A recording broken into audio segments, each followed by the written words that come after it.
qu'on me ramène à la fabrique, qu'on me change en deux, trois clics. Bonjour. Alors aujourd'hui, Option Coaching vous propose de travailler votre zone de confort. Alors ce que je vais vous demander de faire dans un premier temps, c'est de dessiner une cible. Voilà, avec 3 zones. Voilà vos différentes zones. Donc première zone, la zone de confort. Donc elle s'appelle la zone de confort. La deuxième zone, la zone de progrès, qui s'appelle aussi la zone de risque. Mais en coaching, on va plutôt l'appeler la zone de progrès. Pourquoi, à votre avis? Naturellement, parce que c'est plus positif et que c'est justement ce que tous les coachs en général vous proposent de faire, c'est de travailler pour progresser. C'est un peu l'objectif du coaching. Donc l'idée, c'est de se dire, si je travaille dans cette zone-là, forcément, je vais mieux progresser dans différents domaines, et en particulier le domaine professionnel. La troisième zone s'appelle la zone de panique. Voilà, donc la zone de panique. Voilà, donc zone de confort, zone de progrès, zone de panique. Ensuite, je vous propose de travailler ça en lien avec le stress, la gestion du stress. Le stress, qu'est-ce que c'est?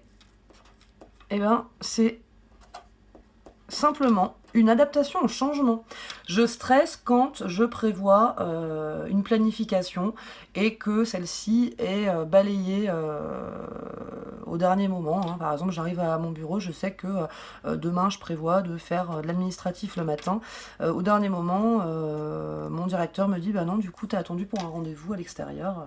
Voilà, vous ne l'aviez pas anticipé, vous ne l'aviez pas visualisé. Naturellement, vous allez stresser. Alors attention, stresser, ça ne veut pas dire être en panique, être tout rouge et tomber dans les pommes. C'est pas ça, ça fait partie d'une étape du stress, mais c'est pas forcément le cas, en tout cas pas pour tout le monde. Donc pourquoi je vous dis ça? Donc déjà, le stress, c'est 3 phases. La phase 1 qui s'appelle la phase d'alarme, la phase 2 qui s'appelle la phase de résistance, et la phase 3 qui s'appelle la phase d'épuisement. D'accord? Alors je reprends l'exemple un peu simple de l'arrivée au bureau. Donc moi j'ai prévu de faire, on est en fin de mois, j'ai prévu de faire de la comptabilité, un peu d'administratif. Et en fait on me demande de faire des rendez-vous extérieurs dans le cadre d'un travail commercial par exemple. Et bien écoutez, voilà, je vais être effectivement forcément un peu en phase d'alarme. Pourquoi? Parce que j'avais pas prévu ça, donc mince, j'ai pas prévu peut-être la tenue adéquate pour mon rendez-vous, j'ai pas prévu mon argumentaire, je suis un petit peu pris au dépourvu. Forcément, ça va générer chez moi un peu de stress, en phase d'alarme, par exemple, d'accord?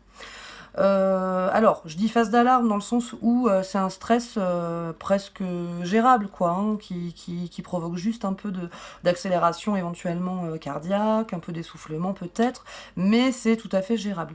La phase numéro 2, phase résistance, ici on est déjà un peu plus sur un stress lié à quelque chose d'un peu plus constant, mais d'encore un peu gérable. C'est vraiment un peu plus que l'alarme, quoi. Voilà. Et l'épuisement, là, il faut vraiment éviter d'y être parce que là, pour le coup, je suis tout le temps en stress. Donc, souvent, ça va aller se traiter auprès de médecins, compétents pour cela. Voilà. Donc, pourquoi je vous dis ça? Parce que ces 3 phases de stress vont se retrouver ici sur ma cible. Donc, la phase d'alarme, on va la retrouver entre la zone de confort et la zone de progrès. La phase de résistance entre ma zone de progrès et ma zone de panique. Et évidemment, l'épuisement, on va la retrouver ici à l'extrémité de la zone de panique. Voilà, donc ça c'est pour l'explication un petit peu du corpus, un petit peu des différentes zones et de la gestion du stress. Le stress, je tiens quand même à le répéter, c'est une adaptation au changement, c'est-à-dire que tous les individus sont sujets au stress. Aucun individu au monde ne stresse pas. Voilà. Je vais prendre l'exemple du renard, par exemple. Le renard, quand il stresse et quand il doit se sauver, en fait, son corps génère du stress pour qu'il puisse s'échapper de la situation et ainsi être sauvé. Donc c'est vraiment quelque chose d'aidant à la base, naturellement. Bon, il se passe plein de choses dans le cerveau. On va pas faire de neurosciences ici, mais en tout cas, il y a une histoire de cortisol. Voilà. On pourra éventuellement le voir ensemble plus précisément si ça vous intéresse. N'hésitez pas à poser vos questions. Voilà, donc ça c'est le corpus un petit peu, le prototype un petit peu de vos différentes zones. Alors pour l'instant ça reste que de la théorie. Pour le côté pratique, je vais vous donner un petit exemple, je vais vous demander un petit travail. Donc l'idée c'est de vous poser la question suivante. Dans quel environnement, avec quelle personne, dans quelle situation je me trouve en sécurité, en confort total? Voilà, vous mettez vos petites croix à l'intérieur de vos zones de confort, hein. Ça peut être des petits tirets, des petits numéros, vous êtes libre de le présenter comme vous le souhaitez. Je vais donner mon exemple, par exemple, moi, chez moi, hein, dans ma maison, je me sens en confort. Non pas que j'ai les canapés dernier cri, mais simplement que je me sens en sécurité. Je suis dans un environnement que je connais, il peut rien se passer de bien stressant a priori dans mon habitation. Ça peut être également avec mon chien, hein, mon chien avec qui je travaille d'ailleurs avec Option Coaching aussi, hein, je vous en parlerai. Ça peut être aussi lors de mon tennis, quand je suis au tennis par exemple, je suis en zone de confort quand je fais du tennis, hein, quand je fais de la guitare, bref, voilà. Bon, l'idée, avec mes amis, mettons là, hein, donc avec mes amis, dans mon couple, voilà, tout ça, pour moi en tout cas, c'est ma zone de confort. Tout ce qui se trouve à l'intérieur fait partie de ma zone de confort. Zone de progrès, donc c'est ce vers quoi je tends, c'est-à-dire que, prenons l'exemple des conférences. Pour ma part, au tout début, quand j'ai imaginé faire des conférences, évidemment, mes conférences se trouvaient presque à l'extrémité de ma zone de progrès, voire peut-être un petit peu avant la zone de panique. Donc je prendrais pour exemple ici, hein. Aujourd'hui, j'en fais davantage. Mes conférences entrent dans ma zone de confort. Effectivement, pourquoi? Parce que comme j'en fais davantage, finalement, ma zone de confort, ici, le trait est là de base, il va venir s'installer le long de la paroi de zone de progrès. Voilà. Donc finalement, l'objectif, qu'est-ce que c'est? Souvent, on entend il faut sortir de sa zone de confort. C'est pas très juste de dire sortir de sa zone de confort. Ce qu'il faut, c'est plutôt l'agrandir. L'objectif du coaching, l'objectif du travail sur les zones, c'est justement de faire que tous les objectifs ici, qui sont, moi je prenais l'exemple de faire des conférences, ça peut être dans la vie sociale par exemple, je sais pas moi, intégrer un groupe de théâtre par exemple, hein. Au début c'est pas vraiment une zone de confort, on n'est pas avec ça de façon naturelle. J'aimerais par exemple intégrer une troupe de théâtre, ça fait partie d'une zone de progrès, c'est un objectif que j'ai. Donc dès lors que je vais intégrer et que je vais pratiquer au sein de ce groupe de théâtre, forcément, ce groupe de théâtre va rentrer dans ma zone de confort, d'accord?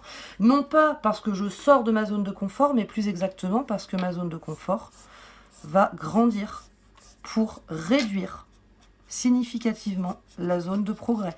Vous aurez toujours une zone de progrès, parce que l'idée, c'est toujours d'avoir des objectifs, mais par contre, elle réduira, peut-être même viendra grignoter la zone de panique. Voilà. D'accord? Donc, ce qu'il faut retenir ici, c'est quoi? C'est déjà ce que vous faites. Vous faites la cible, vous notez à l'intérieur de votre zone de confort tous les lieux, toutes les personnes, toutes les situations dans lesquelles vous vous sentez en sécurité. Ça vous permettra vraiment de sortir vraiment vos valeurs à vraiment ce qui fait partie, ce qui vous rassure, ce qui vous soutient. Ça peut être votre couple, vos amis, ça peut être votre environnement, votre art, votre sport, hein. Dans la zone de progrès, vous allez venir noter tous les objectifs professionnels, personnels, sociaux, associatifs, relationnels, qui sont propres à vous-même, à chacun, hein. Et dans la zone de panique, vous l'oubliez évidemment, parce que l'idée, c'est pas du tout d'y rentrer, hein. Et vous vous dites, tiens, moi je veux faire ça, je veux intégrer ce groupe, je veux ci, je veux là, vous le mettez dans la zone de progrès, et l'objectif, ça va être de mettre en place par le comportement ces différentes actions pour que votre zone de confort s'agrandisse et vienne englober tous ces objectifs. Ensuite, par conséquent, votre zone de progrès va s'amincir, hein, et dans un deuxième temps, on travaillera ces prochains objectifs-là. N'oubliez pas, encore une fois, pour rappel, que le stress, c'est quelque chose de tout à fait naturel et normal, d'accord? Ça existe chez les êtres humains et chez les animaux. Ce stress-là est composé de 3 phases à savoir que tant que vous êtes entre la phase d'alarme et la phase de résistance, c'est-à-dire ici et ici, tout va bien. À partir du moment où vous rentrez sur la phase d'épuisement, attention. Voilà. Je vous remercie et n'hésitez pas à commenter, poser vos questions et je vous répondrai du coup par message via l'application YouTube. Merci. Je veux qu'on me ramène à la fabrique.